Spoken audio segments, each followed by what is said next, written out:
Info7 Tamil channel நேயர்களுக்கு வணக்கம். 1983வது வருஷம் நடிகர் பிரசாந்தோட தந்தை அப்போதைய நடிகரான தியாகராஜன் இயக்கத்தில் அவரோட நடிப்பில் மலையூர் மம்பட்டியான் அப்படிங்கிற பேரில் ஒரு திரைப்படம் வெளியே வந்துச்சு. தமிழக அளவில் மலையூர் மம்பட்டியான்னா யார் அப்படின்னு அப்போ தான் தேட தொடங்கினாங்க. இந்த மலையூர் மம்பட்டியான் யார், அவரோட வாழ்க்கையில் நடந்த முக்கிய சம்பவங்கள் என்ன, காவல்துறை தேடக்கூடிய அளவுக்கு மிகப்பெரிய குற்றவாளியாக அவர் எப்படி மாறினார் அப்படிங்கிறத பற்றியும், மலையூர் மம்பட்டியானோட வாழ்க்கை வரலாறு, அது திசை மாறிய கதை, அவரோட மரணம், அதற்கு காவல்துறை சொன்ன கட்டுக்கதைகள், இது மாதிரி நிறைய சுவாரஸ்யங்கள் இருக்குது. அதை பற்றி தான் இந்த வீடியோவில் நம்ம பார்க்க போகிறோம். இந்த மலையூர் மம்பட்டியானோட சொந்த ஊர் மலையூர் கிடையாது, சேலம் பக்கத்தில் இருக்கிற மேச்சேரி மம்பட்டியான் அப்படின்னு தான் இவரை சொல்லுவாங்க. இவரோட பேர் ஐயாதுரை. இவரோட தந்தை மொட்டையனுக்கு ஐயாதுரை, ஊமையன் அப்படின்னு 2 பசங்க தான். வேற யாரும் இவர்களுக்குள்ள சகோதரர்கள் அப்படின்னு கிடையாது. மம்பட்டியான் என்கின்ற ஐயாதுரை அந்த காலகட்டத்தில் நெடுஞ்சாலை துறையில் தற்காலிக பணியாளராக இருந்தார். சாலையோரங்களில் இருக்கிற புற்கள் அகற்றுறது, முள் மரங்கள் அதிகமாக விளைஞ்சிருந்தா அதெல்லாம் வெட்டி போடுறது, இது மாதிரி பெரியாள் வேலைன்னு அந்த காலகட்டத்தில் சொல்லுவாங்க. அதை தற்காலிகமாக செஞ்சுக்கிட்டு இருந்திருக்காரு. தன்னோட வேலைக்காக எப்போவுமே தோள்பட்டையில் ஒரு மண்வெட்டியை மாட்டிக்கிட்டே தான் அலைவார். இதனால் அவருக்கு மம்பட்டியான் அப்படிங்கிற பட்டப்பெயரும் உருவாச்சு. மம்பட்டியான் குடும்பம் ஓரளவுக்கு மேச்சேரியில் செல்வ செழிப்பான குடும்பமாக தான் இருந்துச்சு. மேச்சேரியில் அமைதியான முறையில் வாழ்க்கையவும் நடத்திக்கிட்டு இருந்தாங்க. இந்த நேரத்தில் மேச்சேரியில் பத்திரகாளி அம்மன் கோவில் திருவிழா வந்துச்சு. அந்த பத்திரகாளி கோவில் திருவிழா அப்படிங்கிறது ரொம்பவே பிரசித்தி பெற்றது. இந்த திருவிழாவுக்கு வண்டி கட்டிக்கிட்டு போகிற விழா அப்படின்னு ஒன்று நடக்கும். மாட்டு வண்டிகளில் ராமாயணம் மகாபாரத தோற்றங்களெல்லாம் வேஷமாக போட்டுக்கிட்டு மக்கள் போவாங்க. அப்போ தான் மாரிமுத்து, முத்துசாமின்னு 2 பேர் இருந்திருக்காங்க. இவங்க ஒரு குரூப்பாக எப்போவுமே வேஷம் கட்டி போவாங்க. அவங்கக்குள்ளே நடந்த பிரிவினையால் 2 குரூப்பும் தனித்தனியாக பிரிஞ்சுட்டாங்க. அதில் ஒரு தரப்புக்கு ஐயாதுரை என்கின்ற மம்பட்டியான் ஆதரவாளராக இருந்தார். அவங்கக்குள்ள அடிக்கடி அடித்தடி தகராறுகள்லாம் நடந்தது. நல்ல புஜபல பராக்கிரமசாலியாக இருக்கிற மண்வெட்டியான் முத்துசாமி தரப்புக்கு ஆதரவாக இருந்துக்கிட்டு மாரிமுத்து தரப்பை அடித்து விரட்டினார். மம்பட்டியானை பழி தீர்க்கணுங்கிறதுக்காக அவர்களோட உறவினர்களை தூண்டி விட ஆரம்பித்தாங்க. அது எப்படி அப்படின்னா, அந்த பத்திரகாளி கோவிலில் வருடம் நடக்கிற திருவிழாவில் முதல் மரியாதை மம்பட்டியான் குடும்பத்துக்கு தான் வழங்கப்படும். இதை எப்படியாவது மாற்றணும் அப்படின்னு சொல்லி மம்பட்டியானோட உறவுக்காரர்களான சுருட்டையன் வகைராவை இவங்க நெண்டி விட்டுருக்காங்க. சுருட்டையன் வகைராவும் 1957 நடந்த அந்த திருவிழாவின் போது எங்களுக்கு தான் முதல் மரியாதை கொடுக்கணும், வருஷம் அவங்களுக்கு முதல் மரியாதை கொடுக்குறீங்க, இந்த வருஷம் எங்களுக்கு கொடுங்க அப்படின்னு கோவில் தரப்பில் பிரச்சனை பண்ண ஆரம்பித்தாங்க. மேச்சேரி அப்படிங்கிறது ஒரு கட்டுக்கோப்பான கிராமமாக தான் அந்த காலகட்டத்தில் இருந்துச்சு. பெரும்பாலும் இந்த ஊரில் நடக்கிற எந்த விதமான சண்டைகளும் காவல்துறைக்கோ நீதிமன்றத்துக்கோ போகாது. ஊருக்குள்ளேயே கிராம முக்கியஸ்தர்களை வச்சு பேசி தீர்க்கப்பட்டுரும். இப்படி இருக்க சூழலில் இவங்களுக்கு உண்டான முதல் மரியாதை பிரச்சனை பெருசாக வெடிச்சுது. ஊர் தலைவர்கள் தலையிட்டும் கூட இது முடிவுக்கு வரல. வாய் தகராறாக ஆரம்பித்த இந்த பிரச்சனை பெரிய அளவில் வெடிக்க ஆரம்பிச்சுது. எதிர்த்தரப்பான சுருட்டையன் கோஷ்டியில் 15க்கும் மேற்பட்ட நபர்கள் இருந்திருக்காங்க. ஆனால் மம்பட்டியான் கோஷ்டியில் மம்பட்டியான், அவரோட அப்பா மொட்டையன், அவரோட சித்தப்பா 3 பேர் தான் இருந்திருக்காங்க. ஆனாலும் மம்பட்டியான் கடுமையான உடல் வலிமை உடைய ஆளாக இருக்கிறதால எல்லாத்தையும் தூக்கி போட்டு அந்த இடத்துலையே அடிச்சிருக்காரு. இது பெரிய அளவில் கைகலப்பாக மாறி ஒருத்தர் கடுமையாக தாக்கிக்கிட்டு மண்டை உடைஞ்சி, மூக்கு உடைஞ்சி, ரத்தம்லாம் கூட ஒளியிருக்கு. ஊர்க்காரர்கள் விலக்கி விட்டுருக்காங்க. அதன் பிறகு ஊர்க்காரர்கள் கூப்பிட்டு பஞ்சாயத்து பேசியும் பார்த்துருக்காங்க. வழக்கமாக அந்த ஊரில் ஏதாவது ஒரு பிரச்சனை அப்படின்னாக்க தப்பு செஞ்சவங்கள்ட்டேருந்து ஒரு தொகையை வாங்கி பாதிக்கப்பட்டவங்களுக்கு பாதியை கொடுத்துட்டு மீதி தொகையை அம்மன் கோவிலுக்கு நிதியாக வச்சுப்பாங்க. அந்த சூழலில் மம்பட்டியான் குடும்பம் சமாதான பேச்சுவார்த்தைக்கு ஒப்புத்துக்கிட்டாங்க. ஆனால் எதிர்த்தரப்பான சுருட்டையன் கோஷ்டி இல்லை, இதுக்கு நாங்கள் சமாதானத்துக்கு வர முடியாது அப்படின்னு இவங்க மேலே புகாரும் கொடுத்துட்டாங்க. 2 தரப்புலையும் கைது செய்யப்பட்டு ஒருத்தருக்கு ஒருத்தர் ஜாமீனில் வெளிவந்து அதன் பிறகு வாரண்ட் கையெழுத்து போடுறதுக்காக கோர்ட்டுக்கும் வீட்டுக்குமா அலைஞ்சிக்கிட்டு இருந்தாங்க. இந்த சூழலில் 57வது வருஷம் ஒரு நாள் மாலையில் கோர்ட்டுக்கு போயிட்டு மம்பட்டியான், அவரோட அப்பா மொட்டையன், அவரோட சித்தப்பா 3 பேரும் சைக்கிளில் வந்துக்கிட்டு இருந்திருக்காங்க. எப்படியாவது மம்பட்டியான் குடும்பத்தை பழிக்கு பழி தீர்க்கணும்னு சுருட்டையன் வகைரா ஆட்களோட புதரில் அருவா வேல்கம்போட மறைஞ்சிக்கிட்டு இருந்தாங்க. கிட்டக்க வந்த பிறகுதான் மம்பட்டியானும் அவங்களோட அப்பா சித்தப்பாவும் இந்த கூட்டத்தை பார்த்துருக்காங்க. அதுக்குள்ளே இவங்க 3 பேரையும் சூழ்ந்துக்கிட்ட எதிர்தரப்பினர் எல்லாரையும் சரமாரியாக வெட்டியிருக்காங்க. இதில் மம்பட்டியான் தலையில் ஒரு வலுவான வெட்டு விழுந்திருக்கு. மறுபடியும் மம்பட்டியான் அந்த வெட்டுக்காயத்தை கையால் பொத்திக்கிட்டே சண்டை போட்டிருக்காரு. ஒரு கட்டத்துக்கு மேலே ரத்தம் அதிகமாக போனதால் மம்பட்டியான் சரிஞ்சு கீழே விழுந்துட்டாரு. அவர் செத்து போயிட்டாருன்னு நினச்சி அவரை உதச்சி பக்கத்தில் இருக்கிற சாக்கடையில் தள்ளி விட்டுருக்காங்க. அதன் பிறகு மம்பட்டியானோட அப்பாவையும் சித்தப்பாவையும் கொடூரமாக வெட்டி கொண்டிருக்காங்க. அதோடு விடாமல் மம்பட்டியானோட அப்பாவை ஒரு மரத்தடியில் சாய்ச்சி உட்கார வச்சு அவரோட கண்ணை ரெண்டையும் நோண்டி பிச்சை எடுக்கிற மாதிரி அவரோட கையை நீட்டி வச்சு அந்த கண்ணை ரெண்டையும் அவர் கையிலேயே போட்டு அவரோட பிறப்புறுப்பை அறுத்து வாயிலையும் வச்சுட்டு போயிருக்காங்க. மம்பட்டியானோட சித்தப்பாவை துண்டு துண்டா வெட்டி வீசிட்டும் போயிருக்காங்க. இருட்டின நேரத்தில் மயக்கம் தெளிஞ்ச மம்பட்டியான் மறுபடியும் எழுந்திரிச்சு அப்பாவையும் சித்தப்பாவையும் தேட ஆரம்பிச்சிருக்காரு. அந்த பகுதி பூரா ரத்தம் உறைஞ்சி கிடந்ததாலையும் இவங்களோட சைக்கிள்கள் அடிச்சு நொறுக்கப்பட்டிருந்ததாலையும் ஏதோ ஒன்று பெருசாக நடந்திருக்கு அப்படின்னு தேடி பார்த்துருக்காரு. அப்போதான் தன்னோட தகப்பனும் சித்தப்பனும் வெட்டி கொல்லப்பட்ட கோர காட்சியை மம்பட்டியான் பார்த்துருக்காரு. உடனே ஊரில் போய் தகவல் சொல்ல ஊர்க்காரர்கள்லாம் திரண்டு வந்து சுருட்டையன் கோஷ்டியை கண்ட மெனிக்கு திட்டி மண்ணை வாரி தூத்தி விட்டுருக்காங்க. ஆனால் சுருட்டையன் கோஷ்டி தப்பிச்சும் போயிட்டாங்க. அதன் பிறகு ஊர்க்காரர்கள் எல்லாரும் சேர்ந்து புகார் கொடுக்க சுருட்டையன் கோஷ்டியினர் 11 பேரும் கைது செய்யப்பட்டு சிறையில் அடைக்கப்பட்டாங்க. ஆனால் அவங்களுக்கு இருந்த அரசியல் செல்வாக்கின் காரணமாக 6 மாதத்திலேயே அவங்க ஜாமீனில் வெளியிலேயே வந்துட்டாங்க. இது மம்பட்டியானுக்கு ஒரு உறுத்தலாகவே இருந்துச்சு. எப்படியாவது இவங்களை பழிக்கு பழி தீர்க்கணும்.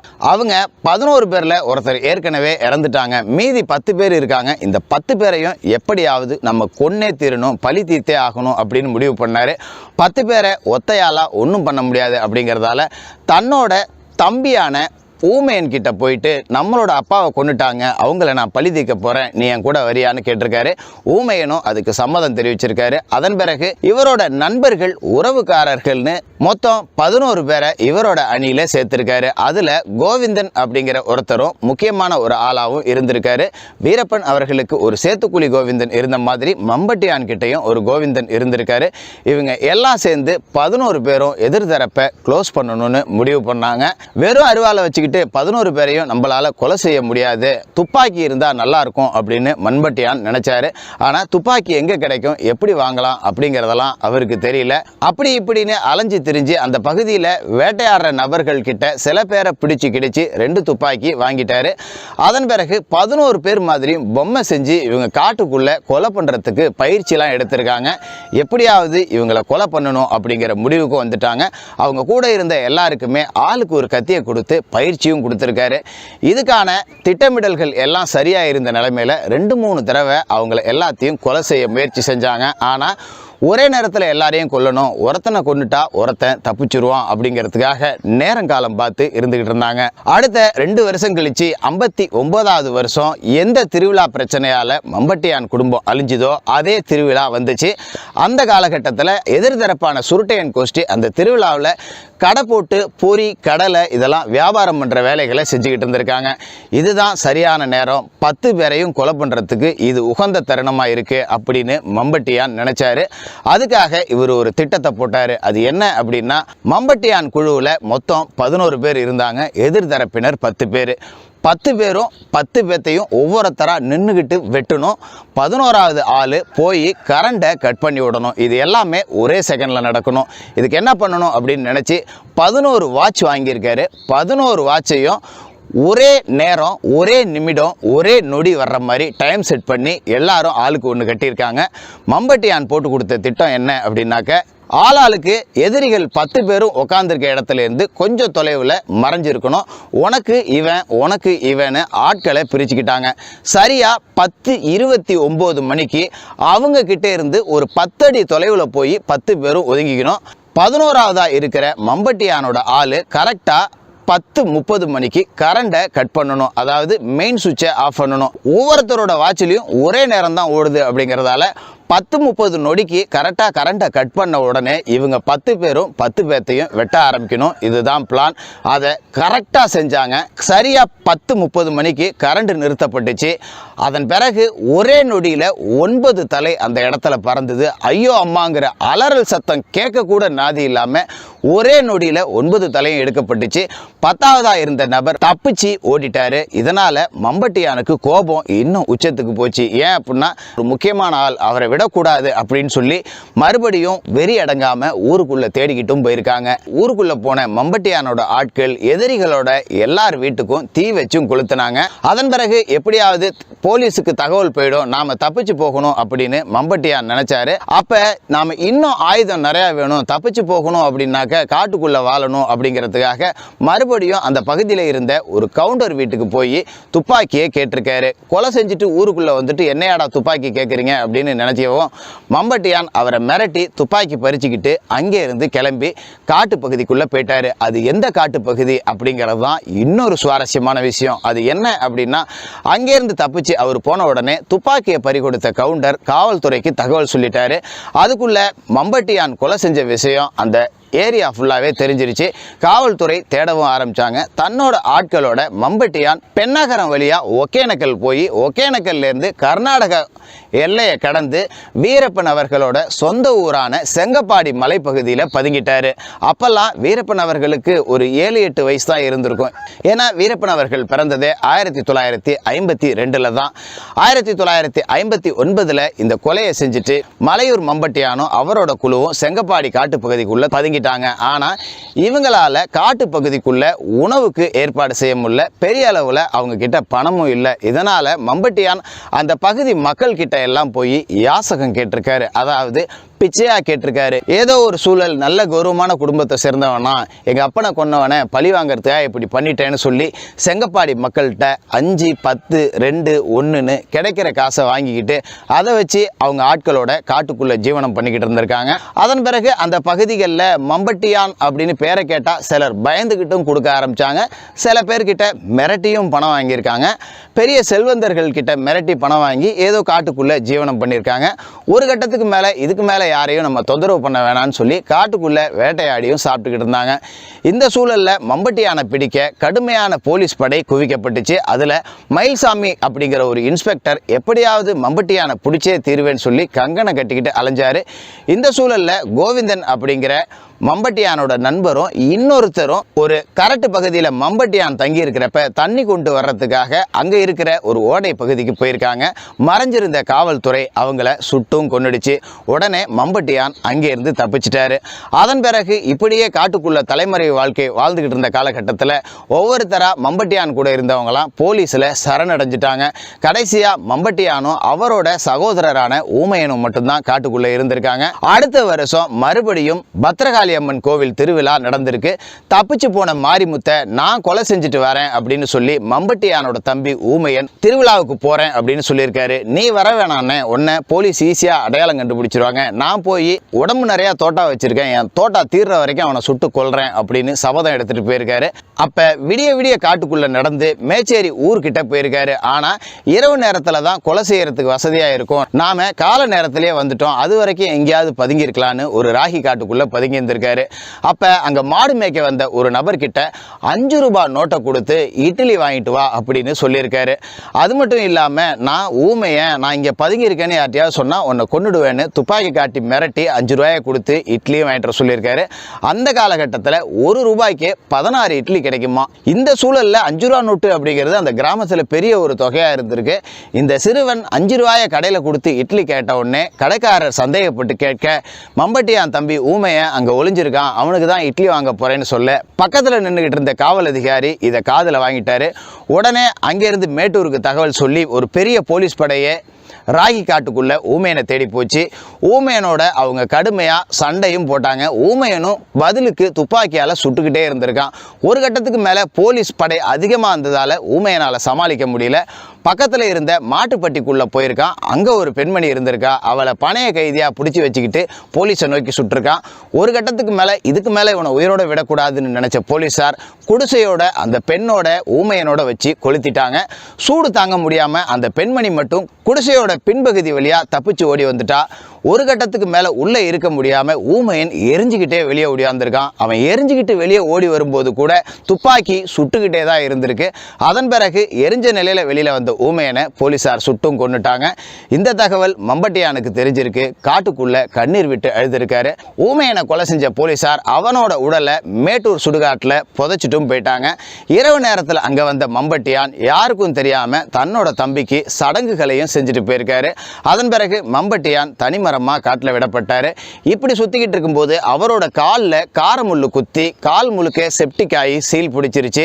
இதனால் அவரால் நடக்கவும் முடியல, ஓடவும் முடியல.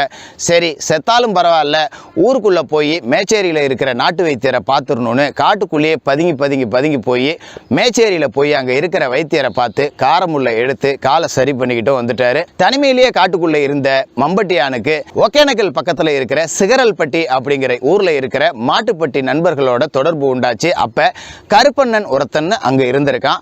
அவனோட சேர்ந்து மம்பட்டியான் நெருங்கிய நட்பாக இருந்திருக்காரு. அந்த கருப்பண்ணனுக்கு மான் வேட்டையாடி கொடுக்கறது இந்த மாதிரி வேலைகள்லாம் செஞ்சுக்கிட்டு இருந்திருக்காங்க. இந்த கருப்பண்ணனுக்கு 2 தங்கச்சி, ஒருத்தி சடையம்மா, இன்னொருத்தி நல்லம்மா. இதில் சடையம்மாள் ஏற்கனவே திருமணமாகி கணவனை பறிகொடுத்து கைம்பெண்ணா வீட்டில் இருந்தவ தொடர்ச்சியாக கருப்பண்ண வீட்டுக்கு போக வர மம்பட்டியான் இருந்ததால் சடையம்மாளோட பழக்கமும் ஏற்பட்டுருச்சு. இந்த பழக்கம் நாளடைவில் காதலாவும் மாறி ஒருத்தருக்கு ஒருத்தர் திருமணம் செய்யாமலே ஒன்னா வாழ்ந்திருக்காங்க. சடையம்மாளோட மம்பட்டியான் இருக்கிற நேரத்தை பயன்படுத்திக்கிட்ட கருப்பண்ணன் மம்பட்டியான் சொன்னதா சொல்லி அந்த பகுதியில் இருக்கிற பெரிய பண்ணையார்கள் கிட்டலாம் போய் 5000 வசூல் பண்றது, 10,000 வசூல் பண்றது, இந்த மாதிரி வேலைகளையும் செஞ்சுக்கிட்டு இருந்திருக்கான். அந்த காலகட்டத்திலேயே மம்பட்டியானுக்கு பயந்து 5000 10,000லாம் செல்வந்தர்கள் கொடுத்திருக்காங்க. ஒரு கட்டத்துக்கு மேல இது தொடர்ச்சியா நடந்துகிட்டே இருந்ததால யாரோ ஒரு பண்ணையார் காவல்துறைக்கு கருப்பண்ணன் மம்பட்டியான் பேரை சொல்லி வசூல் பண்றதும் மம்பட்டியான் கூட தான் கருப்பண்ணன் இருக்காங்கிற விஷயமும் தெரிஞ்சு போச்சு. இதனால கருப்பண்ணனை தூக்கிட்டு போய் போலீசார் தனியா சிறப்பு விசாரணை செஞ்சு கவனிச்சும் இருக்காங்க. அப்ப மம்பட்டியான் அவன் கூட வர்றதும் அவன் தங்கச்சி கூட உறவோட இருக்கிற விஷயங்கள் எல்லாமே போலீஸுக்கு தெரிஞ்சிருக்கு. அப்ப கருப்பண்ணனை காவல்துறை மூளை செலவை செஞ்சிருக்கு. அது என்ன அப்படின்னா, மம்பட்டியானை பிடிச்சு கொடுத்தாலோ சுட்டு கொண்டாவோ உனக்கு 3000 ரூபாய் சன்மானமும் 3 ஏக்கர் நிலமும் தரேன்னு சொல்லி காவல்துறை ஆசை வார்த்தை கூறியிருக்காங்க. இதை அப்படியே எடுத்துட்டு போய் சடையம்மாள் கிட்ட கருப்பண்ணன் சொல்லியிருக்கான். இவ்வளோ பெரிய பணமும் 3 ஏக்கர் நிலமும் நமக்கு வருது அப்படின்னாக்க இதை நம்ம பயன்படுத்திக்கணும் அப்படின்னு சொல்லி மம்பட்டியானை கொலை செய்யறதுக்கு சதி திட்டமும் போட்டிருக்காங்க. எப்பவுமே மம்பட்டியான் சடையம்மாள் வீட்டுக்கு வர்ற வெளியில தோட்டத்தில் இருக்கிற கோசப்பழத்தை சாப்பிட்டுட்டு தான் சடையம்மாள் வீட்டுக்கு போவாராம். கோசைப்பழம் அப்படின்னா தர்பூசணி அப்படின்னு தான் என்னோட நினைவு. அது சரியா தெரியல, தெரிஞ்சவங்க இருந்தால் கமெண்ட்ல சொல்லுங்க. இந்த விஷயங்கள் எல்லாமே காவல்துறையால் மோப்பமும் பிடிக்கப்பட்டிருக்கு. இதனால மம்பட்டியான் வரக்கூடிய அன்னைக்கு திட்டமிட்டு அந்த காட்டில் இருந்த எல்லா கோசப்பழத்திலையும் விச ஊசியை போட்டு விட்டுருக்காங்க. அந்த பழத்தை சாப்பிட்ட உடனே மம்பட்டியான் சாகணும் அப்படின்னு. அது மட்டும் இல்லாமல் சடையம்மாள் கிட்ட மோரில் விஷத்தை கலந்தும் கொடுத்துருக்காங்க. எப்படியாவது மம்பட்டியான் சாகணும் அப்படின்னு திட்டமிட்டபடியே அங்கே மம்பட்டியான் வர்றப்ப வழக்கம் போல அந்த விச ஊசி செலுத்தப்பட்ட கோசப்பழத்தை சாப்பிட்ருக்காரு. இதனால் அந்த இடத்துலையே அவருக்கு மயக்கமும் வந்திருக்கு. உடனே அங்கே இருந்துக்கிட்டே சடையம்மாளை கூப்பிட்டுருக்காரு. சடையம்மாளுக்கு எல்லா விஷயமும் தெரியுங்கிறதால வரவே இல்லை. விஷத்தோட வீரியத்தால் மம்பட்டியானுக்கு கண் பார்வை மங்கி இருக்கு. தடவிக்கிட்டே சடையம்மாள் வீட்டுக்குள்ளே போயிட்டு திடீர்னு கண்ணு தெரியல, மயக்கம் வருதுன்னு சொல்லியிருக்காரு.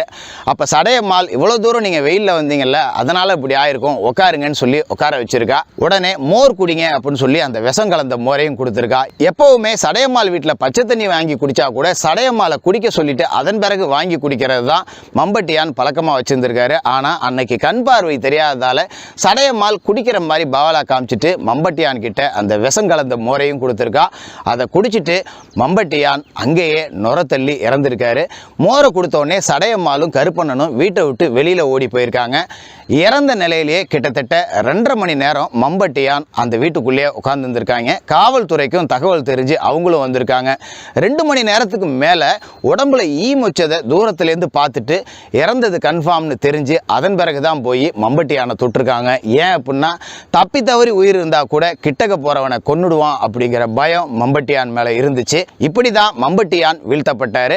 மம்பட்டியான் இறந்த கதை இதுதான் அப்படிங்கிறது அந்த பகுதி மக்கள் சொல்லக்கூடியது.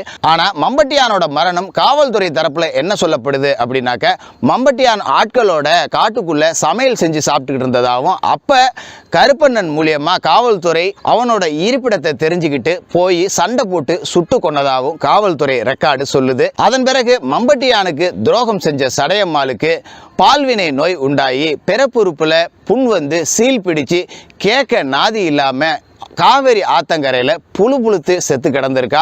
துரோகம் செஞ்ச எல்லாத்துக்கும் இதுதான் முடிவு அப்படிங்கிற மாதிரி தான் சடையம்மாளோட மரணம் ரொம்ப கேடுகட்ட ஒரு மரணமாகவும் இருந்தது.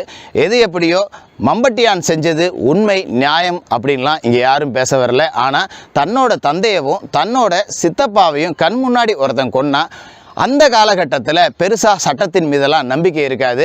அடிக்கு அடி, உதைக்கு உதை, வெட்டுக்கு வெட்டுன்னு தான் மக்கள் இருப்பாங்க. இப்படி ஏதோ ஒரு சூழலில் கொலைகாரனான மம்பட்டியான் எந்த அப்பாவி மக்களையும் பாதித்ததே இல்லை. எந்த அப்பாவி மக்கள்கிட்டையோ சண்டை போட்டுக்கிட்டதோ கொள்ளையடித்ததோ இல்லை. அவனோட தேவைக்காக பெரிய செல்வந்தர்கள் கிட்ட சில தொகைகள் அப்பப்போ மிரட்டி வாங்கினதா மட்டும்தான் சொல்லப்படுது. மற்றபடி மலையூர் மம்பட்டியான் ஒரு மாவீரனாக போற்றப்படக்கூடியவராக தான் இருந்திருக்காரு. மலையூர் மம்பட்டியான் என்கின்ற ஐயாதுரை வாழும் வரலாறாக இன்றும் அந்த பகுதியில் கொண்டாடப்படுகிறார்.